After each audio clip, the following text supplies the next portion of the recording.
तो सर जैसे मेरा क्वेश्चन ये था कि जैसे हमें किसको लेना चाहिए, मतलब एक्सिस वाले को लेना नहीं चाहिए देखो सब, या कार। देखो हमेशा थंब रूल पे ही रहना है कि सबसे पहले आपने क्या करना है कि उद्यम को ले लो। जैसे क्वेश्चन शायद नदीम जी लेट आए हैं, मैं बता दूं उनका क्या नाम है, सेठ जी का क्वेश्चन था कि किसी ने क्वेश्चन पूछा कि एस्ट्रोलॉजी करनी चाहिए या नहीं करनी, एज ए प्रोफेशन करना चाहिए कि नहीं। तो उसमें क्या करना है, दो हर एक क्वेश्चन में सबसे पहला काम आपका उद्यम, जैसे नॉर्मल जो पराशर ज्योतिष या कोई सा भी एस्ट्रोलॉजी करते हैं, तो the very first important thing is, first and top most important thing is the लग्ना। यहाँ पे भी हम उद्यम वी ट्रीट इट एज लग्ना। तो यहाँ पे क्या करना, सबसे पहले उद्यम आपको देखना है। उद्यम देख लिया आपने। अच्छा, उसके बाद उद्यम से आरूढ़म कितने हाउस पे, एक तो वो देख लिया आपने, ठीक है। उद्यम की पोजीशन देख ली, उद्यम लॉर्ड की पोजीशन देख लिया आपने, ठीक है। आरूढ़म आरूढ़म लॉर्ड की पोजीशन देख ली। प्लस अब आना है क्वेश्चन पे आपको कि क्वेश्चन किससे रिलेटेड, जैसे प्रोफेशन से रिलेटेड है तो उद्यम से 10th हाउस का जो स्वामी है उसका क्या कंडीशन है, उसकी क्या कंडीशन है, ठीक है। उसके बाद अगर जैसे मान लो कि एस्ट्रोलॉजी से रिलेटेड था, तो एस्ट्रोलॉजी में बेसिकली जो लेंगे हम, एक तो बुध का सबसे ज्यादा इंपॉर्टेंट रोल होता है एस्ट्रोलॉजी में, ठीक है। बुध का हो गया, और डायरेक्टली इनडायरेक्टली जो ऐसे दो तीन प्लेनेट वैसे मिलकर होते हैं, जैसे शुक्र को भी हम जो उसके लिए मांगते हैं एस्ट्रोलॉजी के लिए। लेकिन जो सबसे मेन कारक होगा कहीं भी, जो क्लासिकल बुक्स में भी हम देखते हैं, तो बुध को ही लेके चलते हैं एस्ट्रोलॉजी के लिए। जैसे सेकंड हाउस में रिलेशन बन रहा हो आपका बुध से, तो ऐसे लोग अच्छे एस्ट्रोलॉजर होते हैं, बेसिकली उनका मैथमेटिक्स वाला पोर्शन भी अच्छा होगा। तो क्योंकि पहले तो जो ज्योतिष थी वो एस्ट्रोलॉजी मतलब गणित बेस्ड थी, मैथमेटिक्स ही बेस्ड थी। तो इसलिए वैसे लोग जिनके जिनका बुद्ध अच्छा होता था, तो वो अच्छे एस्ट्रोलॉजर होते थे। और खासकर सेकंड हाउस में बैठ गया बुद्ध, तो वैसे ही मतलब अ, बोलने में प्रवीण होते थे, expertise in spoken anything related to astrology. तो अब क्या है, तो यहाँ पे आपने कारक पकड़ लिया कि बुद्ध की कंडीशन क्या है। अब चूंकि प्रोफेशन से रिलेशन है, क्वेश्चन बेसिकली है कि astrology as a profession use करूंगा नहीं करूंगा कि नहीं। तो वो आपको 10th हाउस को देखना है, 10th हाउस का रिलेशन देखना है बुद्ध से, और प्लस बुद्ध की कंडीशन। इसके बाद अगर उदयम का रिलेशन बन रहा है, खासकर मतलब कारक, चूंकि केतु तो वैसे हो गया ना आपका कि अध्यात्म वो सब चीजों के लिए भी देखते हैं, बाकी केतु का भी रिलेशन हम मानते हैं उसमें। लेकिन जो मोस्ट इंपॉर्टेंट रहेगा आपका बुद्ध का रहेगा, 10th हाउस का रहेगा। और खासकर जो आपका उदयम लॉर्ड की क्या कंडीशन है, क्या कहीं कविपु से संबंध बन रहा है कि नहीं बना, वो सब चीजें मेन देखनी होगी आपको। तो हम लोग देखेंगे, एक दिन चर्चा कर लेंगे इसको, अगर आज मिला टाइम तो ठीक है, नहीं तो अगली क्लास में इसको आप चार्ट दे देना और उसको हम लोग डिस्कशन कर लेंगे, कोई दिक्कत नहीं है। अभी आज का जो मेरा विषय है वो हम लोग करेंगे चाइल्ड बर्थ से रिलेटेड है। तो चाइल्ड बर्थ से रिलेटेड जो चीजें हैं वो एक बार आपको बताता हूँ, फिर जो एक मिनट मैं स्क्रीन शेयर करता हूँ।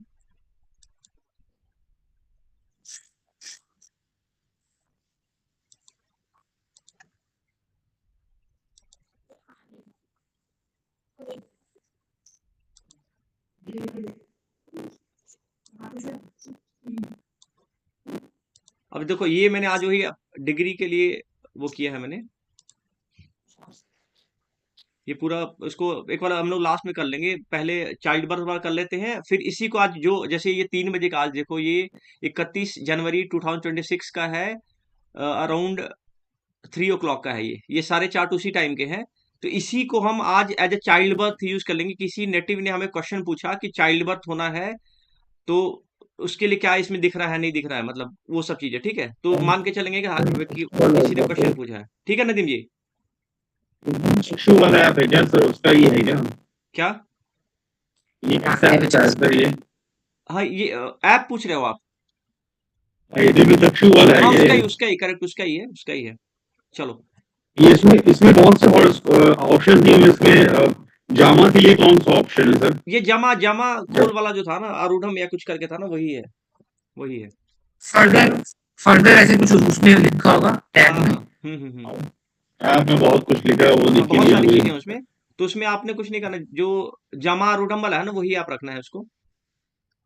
चलो, अब एक बार देख लेते हैं फटाफट चाइल्ड बर्थ का क्या क्या चीजें हम देखते हैं चाइल्ड बर्थ में। बेसिकली जो कि कुछ बेसिक चीजें समझ लें हम, जैसे मैंने लास्ट टाइम बताया था कि शादी वाले केसेस में, और अगर चाइल्ड बर्थ से रिलेटेड है, तो उस उन केसेस में हम क्या करते हैं, आरूढ़म को एज अ फीमेल लेते हैं, और जो उद्यम होगा उसको एज अ मेल लेते हैं। ठीक है, कैसे कैसे उसको हम लेंगे। अच्छा, दूसरा उसके बाद जो शादी वाला क्वेश्चन होता है उसमें भी मान लो कि किसी पेरेंट्स ने पूछ लिया कि शादी से रिलेटेड क्या है, तो उसमें भी हम आरूढ़म को फीमेल लेके चलते हैं और उद्यम को मेल लेके चलेंगे हम। ठीक है, तो चाइल्ड बर्थ के लिए सबसे पहला जो आपको करना, अच्छा यहाँ लिखा पहला ही ये पॉइंट आपका कि कंसीडर उद्यम एज मेल एंड आरूढ़म एज फीमेल। अच्छा, इसमें क्या पहले भी मैंने जो हमारा जो बेसिक रूल था, अच्छा एक बार चलो रूल फटाफट मैं कर लेता हूँ जल्दी जल्दी। देखो, उदयम से टेंथ लॉर्ड का कनेक्शन किसी भी तरह से है, आइदर इन आउटर वे और इनर वे, वो आपका पॉजिटिव चीजों को दिखाता है, क्वेश्चन के सक्सेस को दिखाता है। दूसरा, उद्यम और 11th लॉर्ड जो कनेक्टेड होगा वो आपको इंडिकेट करता है सक्सेस को। मतलब दो हाउसेज इंपॉर्टेंट है when any house related to 11th and 10th connected with उदयम, it shows the success of your question। ठीक है, दूसरा एक्सचेंज भी होगा यहाँ पे आपका, अगर उदयम लॉर्ड का और 11th जो लॉर्ड है उसका, तो वो भी सक्सेस दिखाता है। इसके बाद अगर उदयम से आरूढ़म 6 8 12 में है, तो वो आपको कहीं ना कहीं प्रॉब्लम को दिखाता है, उस क्वेश्चन से रिलेटेड फेलियर को दिखाता है। इसके बाद उदयम या तो डेबिलिटेटेड हो या अ, उच्च का हो, एग्जॉल्टेड हो। तो अगर एग्जॉल्टेड होगा तो क्वेश्चन के सक्सेस को दिखाएगा, और फेलियर होगा अगर डेबिलिटेटेड होगा। ठीक है, इसके बाद ये आपको हमेशा ध्यान में रखना है कि कविपु से सेकंड, उदयम से सेकंड में कविपु जाए तो वो ऑब्स्टिकल को दिखाता है। फिर इसके बाद आपका 11th में भी जाता है तो वो भी आपके फेलियर को दिखाता है। ठीक है, इसके बाद अगला आपका हमारा था कि कौन से प्लैनेट अप्रोच करते हैं और कौन से प्लैनेट क्रॉस कर रहे हैं उदयम को, उसको हमेशा आपको कंसीडर करके चलना है, क्योंकि क्वेश्चन आपका उसी से रिलेटेड होता है और उसको इंडिकेट करता है कि क्वेश्चन का सक्सेस रेट क्या होगा या कैसे सक्सेसफुल रहेगा नहीं रहेगा क्वेश्चन, वो सारी चीजें हम अप्रोचिंग प्लैनेट टुवर्ड्स उद्यम से इंडिकेट करते हैं। तो आज हम लोग जो क्लास के लास्ट में एंड में मैंने जो रखा है उसका, कि उस चार्ट को हम लोग देखेंगे कि जो अप्रोच करता है, तो डिग्री वाइज उसको बेसिकली समझने की कोशिश करेंगे, ताकि एक बार आपका जब कॉन्सेप्ट क्लियर हो जाएगा कि कौन से प्लेनेट कितने डिग्री पे है और किसको क्रॉस कर रहा है, तो एक प्लेनेट के लिए हम लेके एग्जांपल चलेंगे, तो उससे आपके सारे जो प्लेनेट है कहीं पे भी, अब उद्यम किसी भी हाउस में होगा तो हम उसको देख सकेंगे। ओके, इसके बाद फ्रॉम उद्यम प्लेसमेंट ऑफ आरूढ़म, जैसे अगर 159 एक्सिस वाला कोई हो गया, वन मतलब 59 एक्सिस हो गया आपका, 212 एक्सिस हो गया, तो उसके हिसाब से रिजल्ट उद्यम आरूढ़म के प्लेसमेंट से हम देख सकते हैं। उसके बाद प्लेसमेंट ऑफ कविपु फ्रॉम उद्यम, और उद्यम में कौन से प्लैनेट कविपु में के साथ कौन से प्लैनेट बैठे हुए वो भी। अब मान लो कि जिसने क्वेश्चन पूछा जो कारक प्लैनेट है वही जाके कविपु के साथ बैठ गया, तो वो आपके नेगेटिविटी को दिखाएगा, क्वेश्चन की अ, असफलता को दिखाएगा। एग्जॉल्टेड डेबिलिटेड प्लानिंग का बता दिया मैंने, और प्लस उदयम से कविपु की प्लेसमेंट दिखाता है कि किस चीज हिडन थिंग को लेके नेटिव परेशान है। लाइक मान लो कि किसी ने पूछा एजुकेशन से रिलेटेड, और कविपु जाके 5th हाउस में बैठा है, या इवन मान लो कि एजुकेशन से रिलेटेड पूछ। हाँ नदीम जी बताएं। सर वो क्या कहते हैं अनुदम की जो उद्यम से पोजीशन है वो उस केस में ही एप्लीकेबल है ना, जबकि उद्यम में कोई इनर या जी आउटर बिल्कुल, प्लैनेट ना हाँ। हो।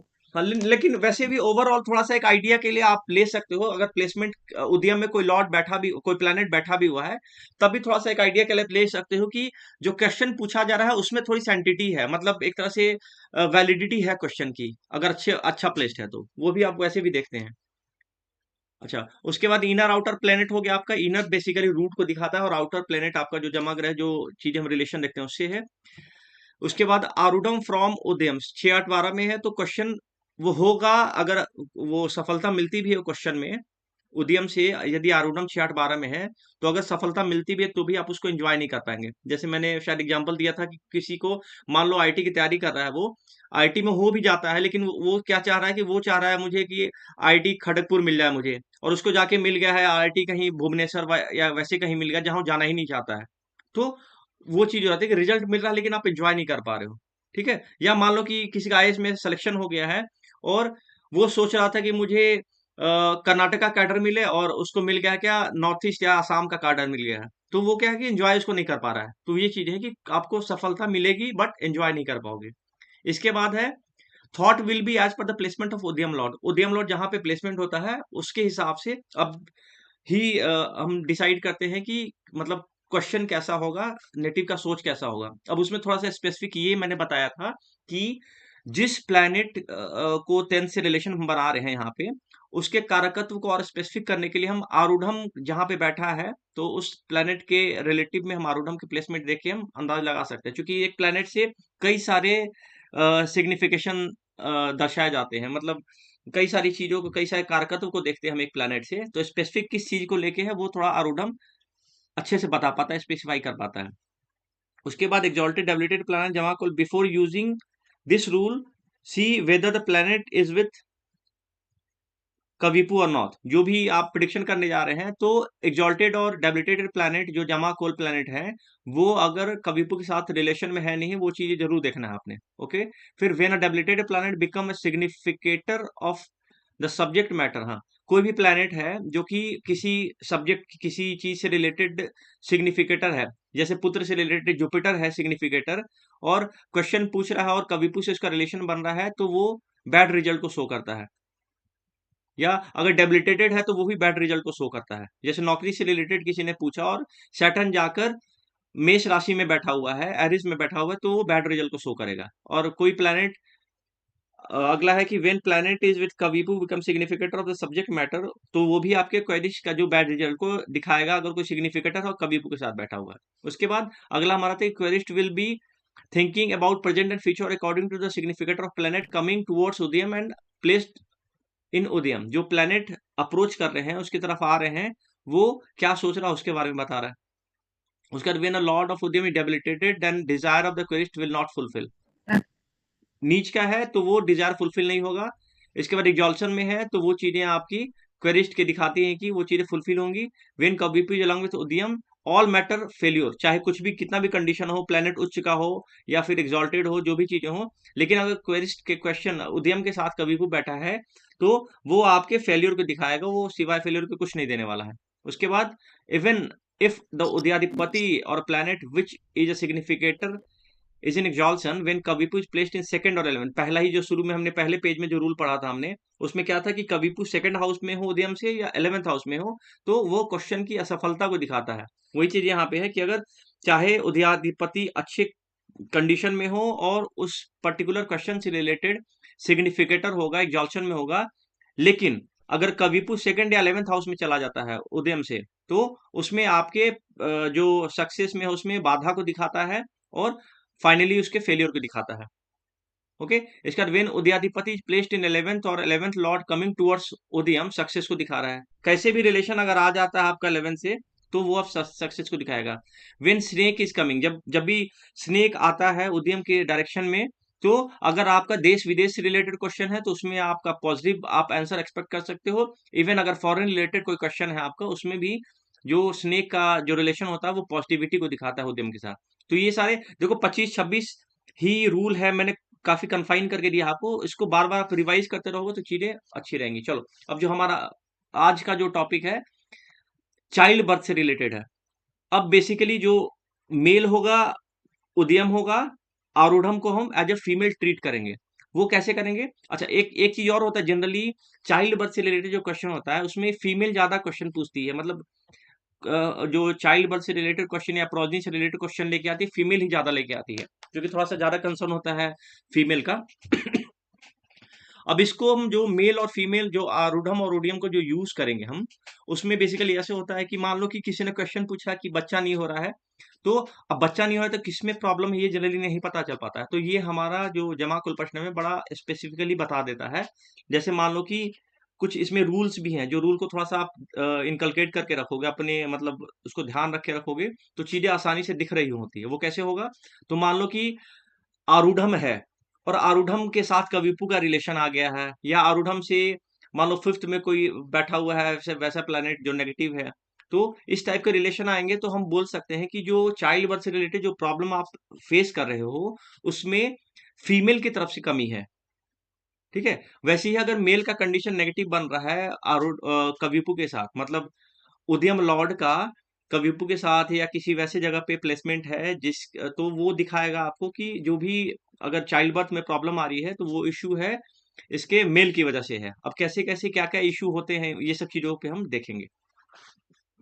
इसमें स्नेक का इंपॉर्टेंट रोल है। अगर किसी ने क्वेश्चन पूछा है और उसी टाइम पे स्नेक अप्रोच कर रहा है उद्यम की तरफ, तो ये दिखाता है कि मतलब खासकर अगर कोई लेडीज आती है और क्वेश्चन पूछा कि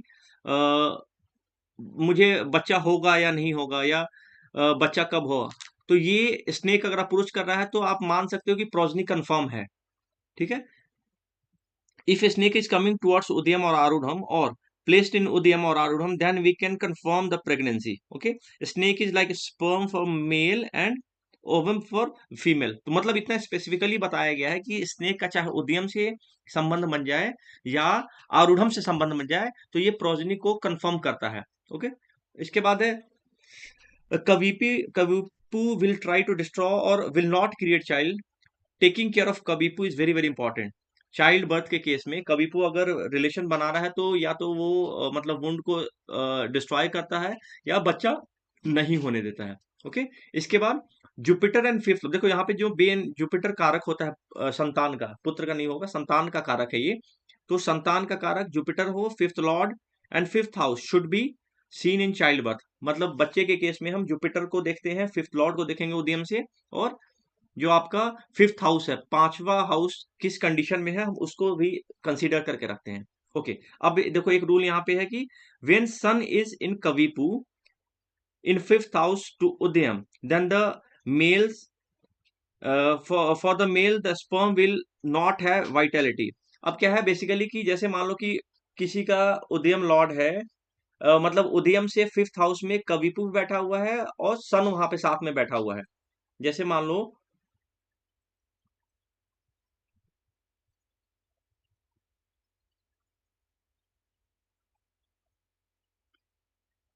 यहाँ पे कहीं वो उदयम बैठ गया है, तो उदयम से 1 2 3 4 5।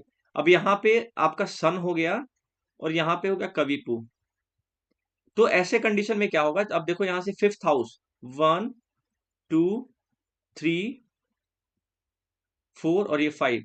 तो फिफ्थ हाउस में सन के साथ कविपू बैठा हुआ है। तो ऊपर ही हमने रूल जो देखा है कि हमेशा जब देखना है आपको, तो एक तो जुपिटर को देखना है, प्लस फिफ्थ हाउस को देखना, फिफ्थ लॉर्ड को देखना, किससे, उदयम से।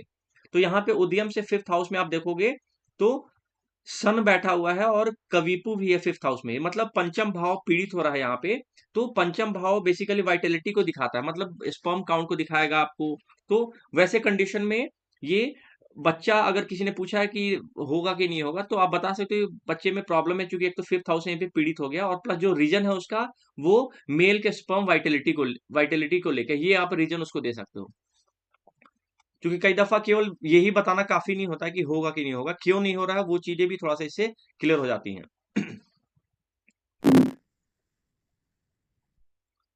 ओके। उसके बाद वेन मरकरी इज विथ कविपू इन फिफ्थ, तो यहाँ पे मोर्टेलिटी है। ये बेसिकली मोर्टेलिटी उस चीज को बोलते हैं, जैसे मरकरी और कभी, जैसे अभी सन को लिया था हमने वहां पे उदयम से फिफ्थ हाउस में, अगर वही उसी कंडीशन में मरकरी जो जमा प्लेनेट आउटर वाला वो और प्लस कविपू बैठा हो, तो वो mail sperm will not have the mortality. तो उसको क्या है, बेसिकली मोर्टेलिटी जो रेफर करता है वो sperm mortality refers to the movement and swing of sperm. Sperm के स्विंग और इसके मूवमेंट को दिखाता है।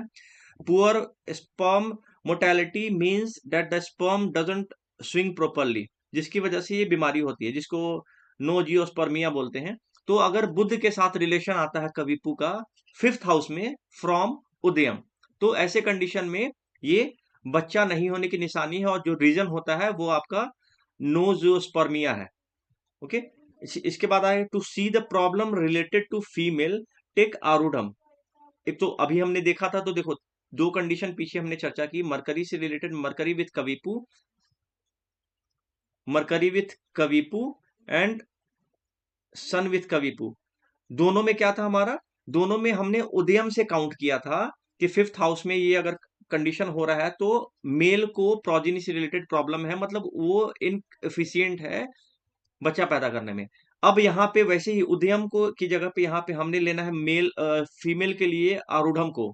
तो आरूढ़म से फिफ्थ हाउस देखेंगे और यही ऐसी कुछ कंडीशन बनेगी, तो हम उसको बता सकते हैं कि यहाँ पे फीमेल के ओवरी में रिलेटेड प्रॉब्लम है, या जो भी चीजें हम आगे देखेंगे इसको। तो ये सारी चीजें हैं। हम्म। अब देखो for child birth progeny and related matter mostly female comes with consultation. ज्यादातर जो चाइल्ड बर्थ वाले केस में होता है उसमें फीमेल को ही देखते हैं हम, वो क्वेश्चन पूछने के लिए आती है। ओके, अब देखो, व्हेन कविपु and sun are placed in fifth house from उदयम then the male will not have the requisite vitality in this sperm if sun is with कविपु in any house।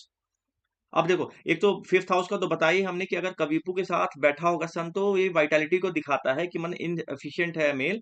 लेकिन उसके अलावा भी अगर किसी हाउस में बैठा हो, इफ सन इज विथ कविपु in any house then the sperm vitality is very less, and if mercury is with कविपु in any house the mortality of the sperm is very less. मतलब दोनों case को दोबारा इसमें दिखाया यहाँ पे कि अगर कविपु के साथ बुध होगा तो मोर्टेलिटी को दिखा रहा है, और कविपु के साथ सन होगा तो आपके जो वैलिडिटी वाइटलिटी है उसको दिखाता है ये। तो दोनों ही केस में मेल के लिए प्रॉब्लम को दिखाता है। इसके बाद देखो, इन प्रश्न रिलेटेड टू चाइल्ड व्हेन जमा कुल सन इज विद कविपु और डेबिलिटेटेड, या तो कविपु के साथ हो या नीच का हो, जैसे सेवेंथ हाउस में चला जाता है sun. If sun is connected इधर with Rahu and Ketu then the male will not have vitality. अब राहु केतु के साथ भी है तो बिल्कुल कंफर्म हो गया कि चीजें नहीं होनी है।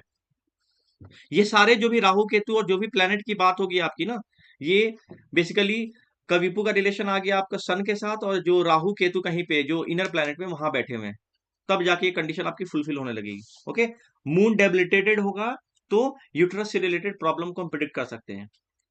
ओके, इसके बाद वेन कविपु is with moon in fifth house from आरूढ़म। अब यहाँ पे देखो, यहाँ आरूढ़म की बात जैसी आ गई तो आपके दिमाग में सबसे पहले क्लिक करना चाहिए कि ये प्रॉब्लम जो भी होगी वो फीमेल से रिलेटेड होगा या फीमेल को प्रॉब्लम होगा, उसको दिखाता है, क्योंकि आरूढ़म की बात हो रही है। तो यहाँ पे देखो, अगर when moon is with when कविपु is with moon in fifth house from Arudam, then when moon is influenced by Mars or Rahu in Rashi Chakra, then predict problem in uterus। मतलब यूट्रस से related problem के बारे में दिखाता है, वो भी फीमेल के लिए।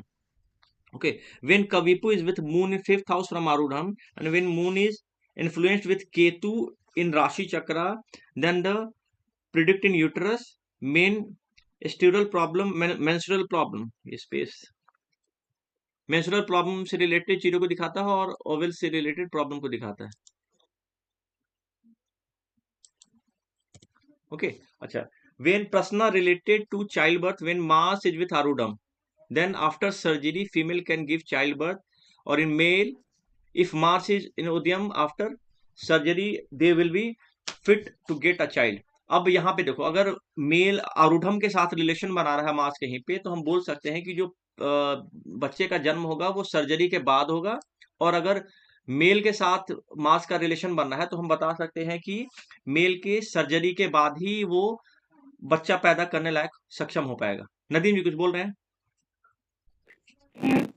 सर इन्फ्लुएंस अब बोल रहे हैं कि moon is influence by Ketu, या फिर आपने बोला जैसे moon is influence by Mars और राहु, तो क्या एस्पेक्ट देखना है यार? नहीं देखो, एक्चुअली जमा ग्रह का एक्सपेक्ट नहीं होता है। जो भी प्लेनेट हाँ, होंगे ना, हाँ, जो अंदर इनर प्लेनेट उनका एस्पेक्ट होता है, जमा ग्रह का एस्पेक्ट कभी नहीं लेते हम, कभी नहीं। चाहे आप ट्रांजिट में हो चाहे कहीं पे, जमा ग्रह का एस्पेक्ट नहीं होगा यहाँ पे। इन्फ्लुएंस का क्या मतलब हुआ सर? फिर यहाँ तक एस्पेक्ट नहीं यहाँ है पे जो, हाँ, यहाँ पे क्या होगा, जैसे एक तो सन आ गया बाहर वाला प्लेनेट, उसके बाद जैसे, रुको मैं दिखाता हूँ।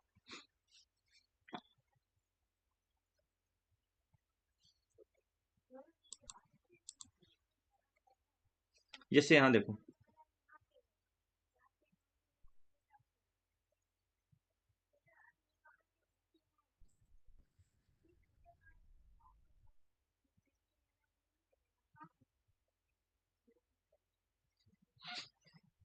अब मैंने बोला कि उदयम से 1 2 3 4 5 5 में आपका कविपु आ गया, यहाँ पे हो गया सन। अब देखो, यहाँ पे एक ही जो राहु केतु के साथ कंडीशन बता रहा हूं मैं, यहाँ आपको या तो केतु यहाँ पे आ जाएगा और यहाँ पे राहु आ गया, ये कंडीशन होगी, क्योंकि इसके अलावा कोई भी रिलेशन आपका राहु केतु से नहीं बन सकता है सन का। तो इनर और आउटर प्लेनेट का यहाँ पे रिलेशन बन गया आपको राहु केतु के साथ, प्लस कविपु भी है, इसकी वजह से वो प्रॉब्लम दिखा रहा है वो। क्लियर है? कभी भी ये ध्यान में रखना है आप लोगों को, जो जमा प्लेनेट है बाहर वाले, इनकी कोई दृष्टि नहीं होती, कोई एस्पेक्ट नहीं होता इनका। बाहर वाले प्लेनेट का देख के तो प्रेडिक्ट नहीं कर सकते सब, क्योंकि वो तो ट्रांस प्लैनेट है, वो तो हाँ, बिल्कुल इनके बिल्कुल। लिए। इसीलिए चलो। इसके बाद हो गया आपका कविपु एरिया विल नॉट वर्टिल। ओके। उसके बाद इन प्रश्न रिलेटेड टू चाइल्ड बर्थ। अच्छा, ये हो गया कि अगर मास का रिलेशन बन रहा है आपका आरूढ़म के साथ, तो हम बता सकते हैं कि चाइल्ड बर्थ होगा, बट सर्जरी के बाद होगा, मतलब सर्जरी के थ्रू ही चाइल्ड बर्थ होगा, नॉर्मल डिलीवरी नहीं होगी। अब यही अगर मेल के साथ रिलेशन बनना बनेगा मार्स का, मतलब उद्यम के साथ मार्स का रिलेशन बनेगा, तो अब उद्यम का रिलेशन बन सकता है मार्स से कैसे? या तो जो उदयम लॉर्ड है वो मार्स के साथ हो, या मार्स जाके जो इनर प्लेनेट वाला मार्स है वो भी बैठ जाके उदयम के साथ, या फिर जो आउटर प्लेनेट का मार्स होगा वो भी अगर आके उदयम के साथ बैठ गया तो भी रिलेशन बन जाएगा आपको। तो वैसे कंडीशन में बता सकते हैं आप कि जो सर्जरी, मेल की सर्जरी के बाद ही वो फिट होगा चाइल्ड बर्थ के लिए। ओके। अच्छा, उसके बाद when moon is debilitated and snake is with कविपू and if mars influence snake, then there will be problem in fallopian tube and mostly doctor remove the one's fallopian tube by surgery। तो अगर moon नीच का हो गया, दो तीन condition है, एक तो मून का हो गया, मून डेबिलिटेटेड हो गया, दूसरा स्नेक इज विथ कविपू। जैसे अभी वहां पे मैंने सन को रखा था बाहर में, वैसे ही यहाँ पे आपको स्नेक को रखना है कविपू के साथ, और मून को हम भेज देंगे किसमें? वृष राशि में, क्या बोलते हैं, छठी सिक्स्थ राशि में आपको तो मतलब वृश्चिक राशि में। तो मून डेबिलिटेटेड हो जाएगा आपका। और मार्स अगर इन्फ्लुएंस कर रहा है स्नेक को, मार्स इन्फ्लुएंस कैसे करेगा? तो आपको यहाँ पे जो इनर प्लेनेट है आपके, जो प्लेनेट जो अंदर की तरफ है, वो या तो दृष्टि से हो आपके, या साथ में ही कविपु के साथ बैठ रहे हो आपके, तो वो स्नेक को इन्फ्लुएंस कर रहे होंगे। तो वैसे कंडीशन में फेलोपियन ट्यूब में प्रॉब्लम को दिखाता है ये, और इसको सर्जरी करके निकाल के फिर वो जो भी आपका अगर आरूढ़म से रिलेशन है, तो आरूढ़म के मतलब फिर आपको वो जो लेडी होगी वो बच्चा पैदा करने में सक्षम हो पाएगी। इसके बाद आपका अगर जेंडर, बेसिकली जेंडर से रिलेटेड क्वेश्चन नहीं वो करता है बस, लेकिन एज ए एस्ट्रोलॉजर आपको थोड़ा जानना चाहिए, और ये बेसिकली बताना भी नहीं चाहिए। ये आप बता के बेसिकली एक एस्ट्रोलॉजर अपना कर्मा खराब कर सकता है। उसका सबसे बड़ा रीजन ये है कि जो गॉड द्वारा गिफ्टेड है ना, उसको ही आपको एक्सेप्ट करना चाहिए। लेकिन आज के डेट में क्या होता है, लोग जनरली पूछ लेंगे, पता है कि आप अच्छे एस्ट्रोलॉजर, आपसे पूछ लिया, तो फिर उसका लोग मतलब गलत यूज करके फिर फाइनली, चूंकि आपने इंडिकेट किया, आपने बताया, तो वो जो बैड कर्मास होंगे वो आपकी वजह से हो रहे हैं वो। तो इसलिए जनरली नहीं बताना चाहिए, चाहे कितना भी कोई क्लोज हो। इवन अपने रिलेशन में भी आप सोचोगे चलो यार ये तो मेरे रिलेशन वाला बता देता हूँ, लेकिन बाय द वे अबॉर्ट करा लेता है, कुछ वैसा होता है, तो वो आप पे ही नेगेटिव इफेक्ट डालेगा। तो बस एज एस्ट्रोलॉजर आपको जानना चाहिए, उसके लिए बता रहा हूं मैं। ये कभी जनरली नहीं बताना चाहिए, ठीक है। If male planet coming towards उदयम प्रिडिक्ट मेल, और अगर फीमेल प्लैनेट आ रहा है तो उसके लिए हम, अब देखो जितने जो प्लैनेट आपके जो जैसे मान लो कि सैटर्न होगा, ये आपको फीमेल प्लैनेट में काउंट करते हैं, आपको चंद्रमा फीमेल प्लैनेट में हो गया, शुक्र फीमेल प्लैनेट में हो गया। बुध की कंडीशन डिपेंड करती है वो किसके किस राशि में है, उसके हिसाब से होता है, ठीक है, जो कि इसको नपुंसक ग्रह की श्रेणी में रखते हैं हम, ठीक है। बाकी सन, जुपिटर, नहीं होगा ना, हाँ, मेल नहीं होगा सर। हम बेसिकली मेल ही होता है, इसको नपुंसक राशि की उसमें डाला जाता है। बुध को बेसिकली कहते हैं बिन पेंदी का लोटा बोलते हैं, जहां जैसे जाता है उसके हिसाब से बिहेव करता है। कई दफा मेल के प्लेनेट के साथ रहेगा तो मेल मेल की तरह बिहेव करता है, और फीमेल प्लेनेट के साथ होगा तो फीमेल की तरह बिहेव करता है बुध। तो इसीलिए इसको बिन पेंदी का लोटा बोलते सर हैं। सैटर्न को आपने फीमेल प्लैनेट का, सैटर्न को मेल प्लैनेट नहीं मानेंगे सर उसमें, सैटर्न को शनि को। फीमेल फीमेल प्लेनेट मानते हैं। और ये अगर सेकंड मतलब जुपिटर से, या इवन मान लो कि फिफ्थ हाउस से रिलेशन सैटर्न का मानेगा, तो उसके घर में ज्यादा फीमेल मतलब संतान होती है। उसके बाद जुपिटर हो गया आपका, मार्स हो गया, सन हो गया, ये सब सारे फीमेल मेल प्लेनेट में आते हैं। तो ये जो भी प्लेनेट अप्रोच करेंगे मेल फीमेल के हिसाब से, आप उसके बारे में डिसाइड कर सकते हो कि कौन सा प्लेनेट उदयम की तरफ आ रहा है। इसके बाद अब कविपु से उदयम की जो पोजीशन होगी, तो कविपु कविपु हाउस फ्रॉम उदयम, मतलब जिस हाउस में कविपु से जा रहा है, उदयम से कविपु जा रहा है, उसके हिसाब से हम जो जो प्रॉब्लम को प्रिडिक्ट कर सकते हैं वो चीजें हैं कि जैसे मान लो कि फर्स्ट हाउस में कविपु और उदयम साथ में ही बैठे हुए हैं। अब चूंकि उदयम रिप्रेजेंट करता है मेल को तो यहाँ पे मेल से रिलेटेड प्रॉब्लम को दिखा रहा है। तो फर्स्ट हाउस में उदयम एंड कविपु दोनों है, तो male will have problem, he will not be interested in gender.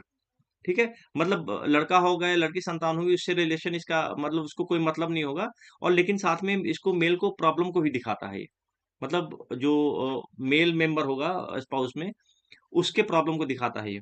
Second क्या है, अगर सेकंड में अगर उदयम से कविपु होगा, तो no additional member in family. जैसे किसी ने क्वेश्चन पूछा कि मेरा बच्चा होगा ही नहीं होगा, तो सेकंड हाउस, चूंकि सेकंड हाउस फैमिली को दिखाता है, एड इन फैमिली को दिखाता है, तो यहाँ पे इसको नेगेट करेगा। और वैसे भी क्वेश्चन का जो बेसिक हमने थंब रूल जो पीछे देखा है हमने और जो लर्न किया है, वो है कि किसी भी क्वेश्चन या उदयम से सेकंड या 11th में अगर कविपु आता है, तो क्वेश्चन के की असफलता को दिखाता है ये। तो यहाँ पे अब सेकंड हाउस में है, तो फैमिली में ऐड ऑन नहीं हो सकता है, उसको ये इंडिकेट करता है।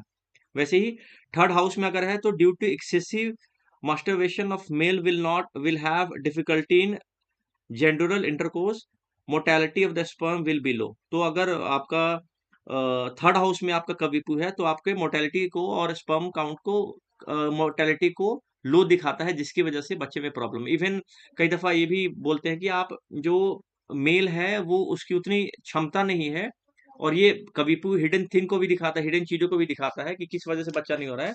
तो ये मेल के एफर्ट, कम एफर्ट लगाने को भी दिखाता है उद्यम से। अब यही अगर आरूढ़म से थर्ड हाउस में चला जाता कविपु, तो वहां पे फीमेल द्वारा कम एफर्ट लगाए जाने को इंडिकेट करता है ये।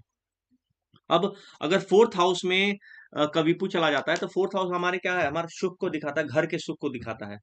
तो आप ऐसे बोल सकते हो कि कई दफा होता है ना कि कुछ प्रोफेशनल रीजन की वजह से या घर के माहौल की वजह से, मतलब किसी भी स्पाउस में, या तो मेल हो या फीमेल हो, किसी में प्रॉब्लम कुछ नहीं है, लेकिन जो प्रोफेशनल कंडीशन, अब मान लो कि हस्बैंड वाइफ दोनों वर्किंग है, हस्बैंड पता चल रहा है कि हस्बैंड की नाइट शिफ्ट है और वाइफ की डे शिफ्ट है, दोनों कभी मिल ही नहीं पा रहे हैं।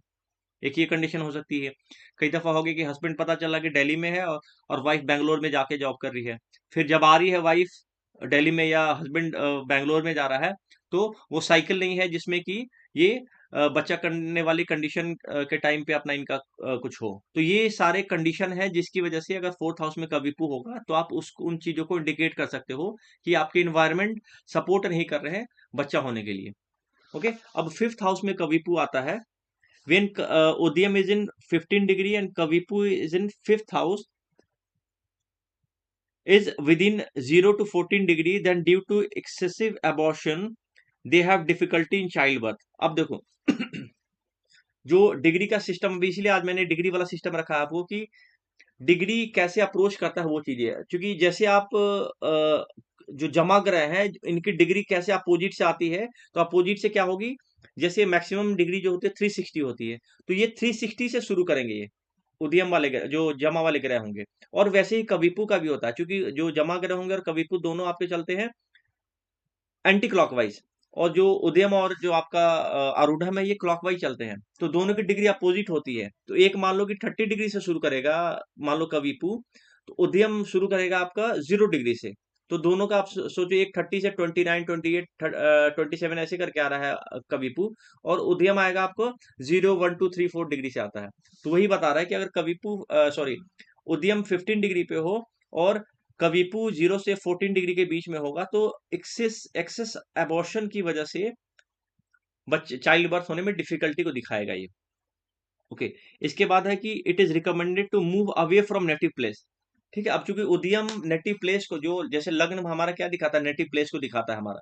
तो अगर ऐसी कंडीशन बन रही है जिसमें कविपु कविपु 50 से 14 डिग्री के बीच में है, तो वैसे प्लेस में आपको, वैसे कंडीशन में नेटिव को अपने बर्थ प्लेस से कहीं और जाके, मतलब प्रयास करना चाहिए बच्चा पैदा के लिए।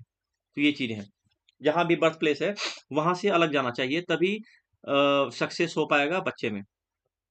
Okay, it is difficulty to get child when a couple stay in native place. Okay, if कविपु इज 15 से 30 डिग्री का, वहां पे 0 से 15 डिग्री के बीच में था, और यहाँ 15 से 30 डिग्री के बीच में अगर कविपु है, तो male will have problem with this, with his sperm count and very less sperm count, वो दिखाता है। दोनों कंडीशन अलग अलग है आपकी। इसके बाद सिक्स हाउस हो गया, बाई डूइंग स्मॉल सर्जरी, मतलब उदयम से सिक्स हाउस में कविपु जा रहा है। तो मतलब मान के चलो कि उदयम आपका मेष राशि में है, तो कविपु आपका आके सिक्स हाउस में, मतलब कन्या राशि में जाके बैठा है। तो वहां पे छोटा सा सर्जरी करा के और by changing the food habit, जो खाने का जो जो पैटर्न आपका है मेल का, अगर उस फूड हैबिट को चेंज करके नेटिव को बच्चा हो सकता है। मतलब छोटे मोटे प्रॉब्लम सर्जरी, छोटे मोटी ट्रीटमेंट करा के वो उस लायक हो जाएगा कि चाइल्ड बर्थ हो सकता है। Okay, male will have ill health so he may not be able to have a general intercourse. तो ये छोटे मोटे इश्यू को दिखाता है सिक्स हाउस वाला। यही अगर एट्थ हाउस में रहता है तो ज्यादा बिग प्रॉब्लम को दिखाता है। अब अगर आप देखोगे कि सेवेंथ हाउस में अगर बैठ रहा है उदयम से कविपु, लाइक फर्स्ट हाउस में बैठा हुआ है उद्यम और तुला राशि में जाके कविपु बैठा हुआ है, तो ऐसे में क्या है, the question may be related to second child. क्योंकि देखो पहला चाइल्ड जो दिखाता है वो फिफ्थ हाउस को दिखाता है, दूसरा आपका सेवेंथ हाउस को दिखाएगा। ठीक है। अच्छा, तीसरा आपका होगा आपका नाइन्थ हाउस से दिखाया, ऐसे इसी सीक्वेंस में बढ़ता जाता है। तो अगर सेकंड हाउस में सेवेंथ हाउस में बैठा हुआ है कविपु, तो क्वेश्चन हो सकता है कि सेकंड चाइल्ड से रिलेटेड हो। Okay, the couples may not have intercourse but by natural intercourse they may not get the children. ये नेचुरल इंटरकोर्स से ये चाइल्ड बर्थ नहीं हो सकता है, उसको दिखाता है। क्योंकि सेवेंथ हाउस एक तो सेकंड चाइल्ड को भी दिखा रहा है, और दूसरा सेकंड चाइल्ड के अलावा ये आपके अपोनेंट को भी दिखाता है, अपने जीवन साथी को भी दिखाता है। तो इसलिए यहाँ पे बता रहा है कि आपको अगर सेकंड चाइल्ड से रिलेटेड क्वेश्चन है तो उसमें यहाँ पे नॉर्मल जेंडर इंटरकोर्स करके प्रॉब्लम होने वाली है, मतलब बच्चा पैदा होने में प्रॉब्लम होगी। ओके, एट्थ हाउस में अगर आपका कविपु जाता है तो this may there may be some problem in male और female reproductive organ through the minor surgery it can be rectified, they can get child. अगर एट्थ हाउस में जा रहा है आपका जिस भी नेटिव का क्वेश्चन है और उदयम से एट्थ हाउस में कविपु जा रहा है, तो वहां पे छोटे मोटे ऑपरेशन करके रेक्टिफाई करके सुधार करके चीजों को ठीक की जा सकती है और चाइल्ड बर्थ से रिलेटेड इश्यू को सॉल्व किया जा सकता है। वैसे ही आपका अगर नाइन्थ हाउस में है, नाइन्थ हाउस में क्वेश्चन में भी रिलेटेड टू थर्ड चाइल्ड, जैसे बताया था मैंने कि फर्स्ट चाइल्ड फिफ्थ हाउस से, सेकंड चाइल्ड सेवेंथ हाउस से, and third child will be from ninth house. तो since husband is staying in distant land they not they are not having children. एक तो थर्ड चाइल्ड से related question हो गया, दूसरा अगर बच्चा नहीं है तो वो इसलिए वजह से क्योंकि नाइन्थ हाउस दूर के प्लेस को दिखाता है, जो थर्ड हाउस आपका छोटी मोटी यात्रा को दिखाता है और नाइन्थ हाउस बड़े यात्राओं को दिखाता है। तो अगर बच्चा नहीं हो रहा है तो इंडिकेट करता है कि हस्बैंड के ज्यादा दूर रहने की वजह से आप को चाइल्ड बर्थ में इश्यू आ रहा है। उसके बाद आप देखोगे टेंथ हाउस में अगर है तो due to excessive abortion there will be difficulty in getting child when expenses is made for karmic ritual. अब कुछ मतलब धार्मिक काम क्रिया, जो कर्म पूजा कुछ पूजा पाठ होते हैं उन सब चीजों के करके उस जातक को बच्चा हो सकता है। मतलब प्रॉब्लम है अबॉर्शन की वजह से है, लेकिन अगर कुछ रिचुअल्स होते हैं, जो भी जो धर्म को जिस धर्म को मानता है उस धर्म के अपने जो बेसिक रिचुअल्स होते हैं उसको करके बच्चा हो सकता है। Okay, due to separation. अब देखो यहाँ पे क्या है कि चूंकि टेंथ हाउस रिलेशन बन रहा है तो जो प्रॉब्लम हो रही होगी कहीं ना कहीं हो सकता है कि प्रोफेशन की वजह से ही। जैसे पीछे मैंने एग्जांपल दिया था कि वाइफ है और हस्बैंड दोनों अलग अलग प्रोफेशन की वजह से सेपरेट हो रहे हैं, वो तो भी एक दिखाता है कि आपको बच्चा जो चाइल्ड बर्थ से रिलेटेड जो कंडीशन होनी चाहिए वो फुलफिल नहीं हो पा रही है। तो वैसे ही यहाँ पे भी है कि due to separation between wife and the husband due to job और professional commitment because they live in different distant places, they there is difficulty. तो चाइल्ड बर्थ से रिलेटेड जो प्रॉब्लम है वो केवल उनके दूर रहने की वजह से हो रही है और कोई प्रॉब्लम ऐसी नहीं है। ओके, अगर 11th में आता है आपका, फिर यहाँ पे देखो सेकंड हाउस में भी दिखाया था कि बिल्कुल नेगेट कर रहा था कि बच्चा नहीं होगा। 11th में भी अगर आ जाता है कविपु उदयम से तो वो भी बच्चा नहीं होने को दिखाता है। अब 12 हाउस में सही मुहूर्त में अगर जेंडरल एक्ट किया जाए तो बच्चा हो सकता है। तो ये कुछ बेसिक रूल्स थे जो कि हमें हमेशा ध्यान रखना है चाइल्ड बर्थ से रिलेटेड। अब एक बार मैं आपको बताता हूँ जो डिग्री से रिलेटेड कॉन्सेप्ट है आपका, आज आज के बाद कंफ्यूजन आपका डिग्री से रिलेटेड नहीं रहेगा।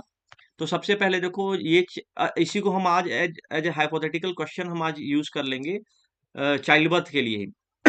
ये देखो आज का मैंने चार्ट लगाया है, 31 जनवरी 2026 का है।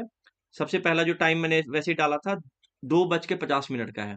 ठीक है, उसके बाद 2:58 का है, उसके बाद 3 बजे का है, उसके बाद 43, और फिर अच्छा एक मिनट, इसको इधर कर देता हूं मैं।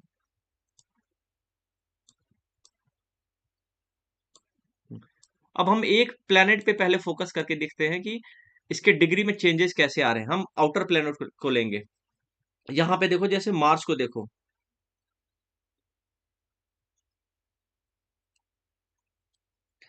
मार्स की डिग्री देखो कितनी, मार्स की डिग्री यहाँ पे 275।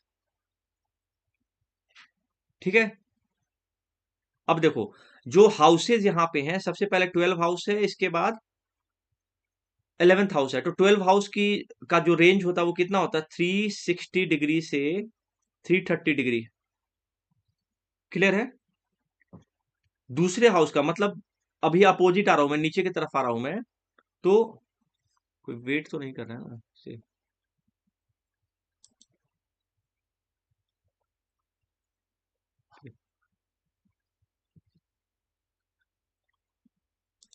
चलो, ओके। अब जो दूसरी डिग्री आपकी, दूसरा जो हाउस है, उसका रेंज क्या है आपका, 330 से लेके कितना तक है नंद किशोर जी?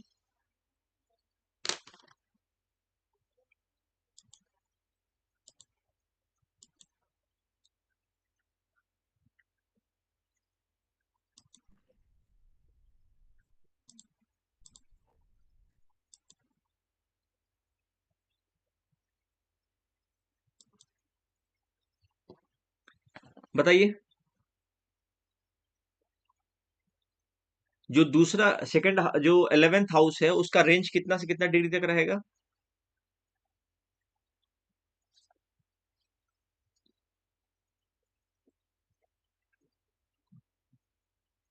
11th हाउस का जो हाउस है, उसका डिग्री कितने से कितने डिग्री तक उसको लेके चलते हैं उसमें? 60 डिग्री से चलो, नदीम जी। 330। हाँ, गुड। अब 330 से 300 तक लेते हैं। ठीक है। अब मैं अभी क्या कर रहा हूँ, डायरेक्शन हमारा ऐसे चल रहा है ना, क्योंकि मैं केवल अभी जमा ग्रह की बात कर रहा हूँ।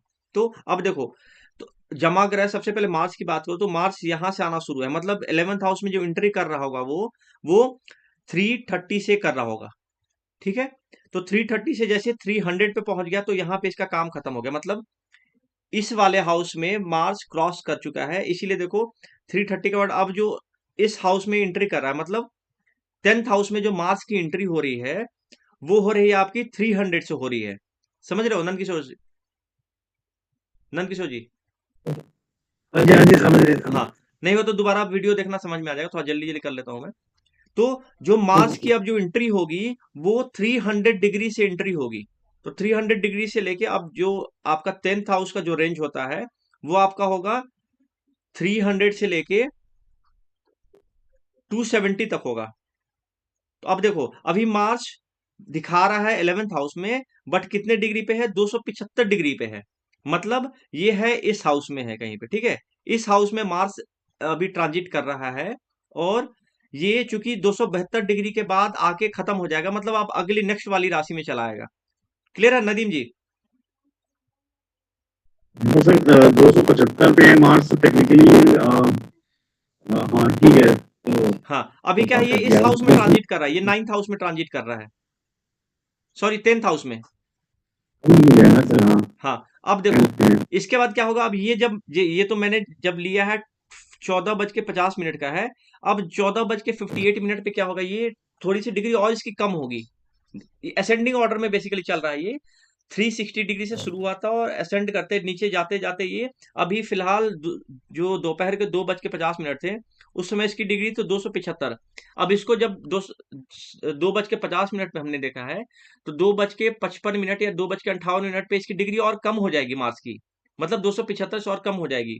तो ये जो अब डिग्री दिख रही है आपकी, ये आप देखो, मार्स की डिग्री 271 डिग्री हो गई है। क्योंकि देखो, एक हाउस में ये 30 डिग्री चलता है, ये 30 मिनट में, आधे घंटे में लगभग एक हाउस क्रॉस करेगा। तो आप देखो यहाँ पे, जो 370 डिग्री हो गया आपका 2:58 पे। वैसे ही आपका 3 बजे आओगे, तो ये मार्स की जो डिग्री हो गई आपकी, ये आ गई है 270 पे। अब देखो, 270 जो हाउस है आपका, ये वाला हाउस है, 9th हाउस है। कितना होता है 9th हाउस का जो रेंज है? नदीम जी। 240, 240 से 270। बिल्कुल, तो ये वाला जो आपका रेंज हो गया आपका 240 से लेके 270, मतलब 270 वाला जो रेंज है अपर रेंज है 9th हाउस का। मतलब ये हो गया कि मार्च जस्ट अभी एंट्री किया है ठीक 3 बजे। क्लियर है। अब देखो इसके बाद 370 से एंट्री किया है, ये ऐसे आगे बढ़ेगा। तो मतलब अगर मैं चर्चा करूं तो 9th हाउस रिलेटेड, तो मार्च अभी फिलहाल में इस समय यहाँ पे है। वैसे ही 3:15 बजे ये फिर 262 डिग्री पे हो गया, और 43 में आके और डिग्री आगे तो ऐसे ही ये जो जमा प्लेनेट है वैसे ही बढ़ रहे होते हैं उल्टी डिग्री से, ये चीजें। और ठीक आप जब कविपु की बात करोगे ना, तो कविपु भी इसी सीक्वेंस पे वापिस होता है, मतलब उल्टा चलता है वो भी। तो वो भी क्या करेगा, 360, फिर 300, फिर 270 या 240, ऐसे करके वो अपोजिट डायरेक्शन में जाता है। तो इसीलिए जो जब मिलाप होता है दो प्लेनेट का, उदयम का और जो कविपु का है, या उदयम की डिग्री, अब देखो जैसे यहाँ पे उदयम की डिग्री भी दी हुई है ना। यहाँ पे जो पहला दिन मैं कोऑर्डिनेट जो बता रहा था, लॉन्गिट्यूड दिखा बता रहा था मैं, वो 5 साइन देखो। 5 साइन का मतलब 5 साइन कंप्लीटेड, 6th साइन में उदयम होगा। यहाँ पे देखो आप, जो राशियां हैं हमारी, जो कोऑर्डिनेट लिखते हैं हम, तो 1 2 3 4 5, मतलब 5 साइन कंप्लीट कर चुका उदयम। मतलब ये हो गया आपका कि 150 डिग्री कंप्लीट कर गया है ये। 150 डिग्री के बाद जब सन की डिग्री होगी ना, तब जाके उदयम की डिग्री, तब जाके यहाँ पे वो प्लेस हो रहा है, वही 5 साइन कंप्लीटेड दिखा रहा है। तो 6 साइन में बैठा हुआ है और 27 डिग्री पे है। तो वो आपकी डिग्री यहाँ पे उदयम की डिग्री 27 हो गई। और आप देखोगे कविपु की डिग्री कितनी है। मान लो कि कविपु की डिग्री आगे चली गई है, तो हम बता देंगे हाँ ये आपका क्रॉस कर चुका है। ठीक है, कविपु की डिग्री मान लो कि 13 डिग्री हो गई, तो ये क्या उल्टा आ रहा है, तो कविपु उसको उदयम को क्रॉस कर चुका है। क्लियर है नदीम जी यस। ना। हाँ, इसके बाद देखो आज वैसे ही, आप देखो जो हमने पहला दिन जो सबसे फर्स्ट डे जो मैंने कॉन्सेप्ट बताया था आपको, कि 6 बजे से लेके 7:30 तक जो भी जो जामा प्लेनेट होते हैं, जो दिन होता है उस दिन का लॉर्ड वहां पे होता है। ठीक है, वो भी एक बार देख लो, आगे वाले मैंने स्लाइड में किया है, और थोड़ा सा क्लिक में सर देख लो। ये क्या कहते हैं, 2 5 8 11 में जामा प्लैनेट्स अपीयर होते नहीं, तो जामा प्लैनेट्स की जो भी डिग्री तो आई वो, थी, हाँ, तो वो मैं जो ये पहले मैंने कॉन्सेप्ट बताया था, वो जब किसी किसी पहले टीचर से पढ़ा था मैं, तो उसने नॉर्थ वाले टीचर ने ऐसे बताया था मुझे। लेकिन फिर जब साउथ वाले टीचर को मैं तमिल कन्वर्ट कर करके जब पढ़ना शुरू करा मैंने, तो उन्होंने बताया कि नहीं, ये कॉन्सेप्ट ऐसा नहीं होता है कि एक एक जो स्थिर वाला मैंने आपको पहले बताया था, पहले वाले उसके जो कोर्स में, तो वो कॉन्सेप्ट एक्चुअली में नहीं है। वो नॉर्थ में ही लोग लेके चलते हैं अपने हिसाब से। वो इसलिए लोग करते हैं ना, अब देखो चूंकि 1.5 घंटे का होता है, तो ये 1 घंटा एक राशि में रहता है, ये जो जमा ग्रह होते हैं। तो अगली घंटे में ये आधा क्रॉस कर लेगा, फिर उसके अगले घंटे में आधा करके फिर दूसरी राशि में चला जाएगा ये। तो ये कॉन्सेप्ट बेसिकली होता है वो। मतलब ये कि 2 5 8 11 बिल्कुल। में जामा हाँ, अपीयर हो सकता है। बिल्कुल। अब देखो यहाँ पे भी देखो, ये इसीलिए रेंज दिया है यहाँ से यहाँ तक का। अगर नहीं होता तो यहाँ पे क्रॉस दिखाता, ये यहाँ पे दिखाता ही नहीं। तो ये है। खैर, अब देखो, तो अब जो ये आज आज के शाम का मैं दिखा देता हूँ मैं। गोपाल कृष्ण सर की बुक में भी 2 5 8 11 उन्होंने क्रॉस किया है, मुझे याद नहीं आ रहा। क्या हुआ?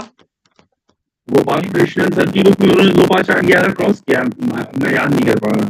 अब पता नहीं, और लेकिन हाँ, क्योंकि जो मैंने वो किया है, तो उसमें ऐसे ही बताया है कि ये डिग्री क्रॉस करता है आपको, कोई हाउस को छोड़ता नहीं है, स्किप नहीं करता है। ठीक है, चलो देख ठीक लेते हैं है थोड़ा जल्दी जल्दी आज, फिर बाकी जो क्वेश्चन होगा आपका हम लोग अगले क्लास में देख लेंगे। इसमें सर, देखो कुछ आप, क्वेश्चन आपको व्हाट्सएप पे भेजूंगा, क्या कहते हैं, या तो क्लास के दौरान या क्लास कोई दिक्कत खत्म हो नहीं है, जाएगी कोई तो दिक्कत एक नहीं है। एक दिन मैं देखता हूँ, कोशिश करूंगा कि जो ट्यूसडे वाली क्लास होगी, तो हम लोग क्वेश्चन का सेशन ही करीब 15-20 मिनट का रख लेंगे हम लोग। मैं टाइप करके आपको भेज हाँ हाँ, दूंगा। कोई दिक्कत नहीं। ठीक है, अब इसमें देखो यहाँ पे क्या है ना, कि आप देखो ठीक शाम के, एक तो सुबह के 6 बजे का और शाम के 6 बजे का, ये होता है कि वो दिन का जो लॉर्ड होता है वही मीन राशि में होता है। तो यहाँ पे देखो सैटर्न बिल्कुल 360 डिग्री पे स्टार्ट हुआ है यहाँ पे। आज शनिवार है, जो डे हमने सेलेक्ट किया था ये 31 जनवरी का ही है, आज का ही है। तो ये शाम की हो रहा है ये, शाम के 6 बजे का। सुबह के 6 बजे भी देखो तो सैटर्न ऐसे ही रहेगा। फिर इसके बाद मैंने 6:57 पे किया है मैंने, तो सैटर्न की डिग्री आपकी 331 डिग्री हो गई है। तो मतलब देखो आप यहाँ पे लगभग 1 घंटे में ये पूरा 30 डिग्री जो होता है उसको कवर करने वाला है। समझ में आ रहा है नदीम जी? Yes sir. हाँ, और तो ये 1 घंटे में एक राशि लगभग कंप्लीट कर लेता है ये, लेकिन थोड़ा सा जो डिफरेंस आता है only because of the timing of जो सनराइज एंड सनसेट की टाइमिंग में जो डिफरेंस आता है, उसके वजह से इनके थोड़ा सा आगे पीछे होने का रहता है। बट ये है कि आपका 6 o'clock से 7:30 तक ये एक राशि से नेक्स्ट राशि में चला जाता है 1 घंटे के बाद। तो ये कॉन्सेप्ट होता है उसका। अब इसका देखना, ये मैंने हाइपोथेटिकली क्वेश्चन मतलब चार्ट सेलेक्ट किया था, लेकिन आप लोग के लिए आज का होमवर्क दे देता हूं मैं। इसमें आप देखना बड़ा अच्छा रिलेशन बन रहा है बच्चा नहीं होने का। ठीक है, तो आप रिलेशन मुझे बताना कि कैसे बच्चा नहीं हो रहा है इसमें। आज का होमवर्क। 5 4 इसमें 5 4 है। नहीं, अब चर्चा चर्चा मत करो आप, नदीम जी के लिए उनके लिए छोड़ दो, नंद किशोर जी के लिए, और बाकी जो हमारे दो जो और स्टूडेंट नहीं आए हैं वो थोड़ा सा देखेंगे तो वीडियो सर को। ये इसकी कौन सा चार्ट है? ये तो 5 4 है, इसमें क्या नहीं कहते हैं, नहीं, पढ़ने अच्छा वाला नहीं, कौन सा? ये एक्चुअली अलग अलग टाइमिंग पे मैंने लिया है। तो इसको जो सबसे जो फर्स्ट वाला चार्ट, इसको मैं बता देता हूँ कौन सा। लास्ट वाला चार्ट ही लेना, ये वाला लेना, जो ग्रीन टिक मारा है ना मैंने, ये हम्म, वाला चार्ट आप रोल ले लेना। या हाँ ठीक है, हम्म। इसको ही लेना। इसको एक अलग उस पे स्लाइड में मैं कर दे रहा हूँ, कंफ्यूजन नहीं होगा।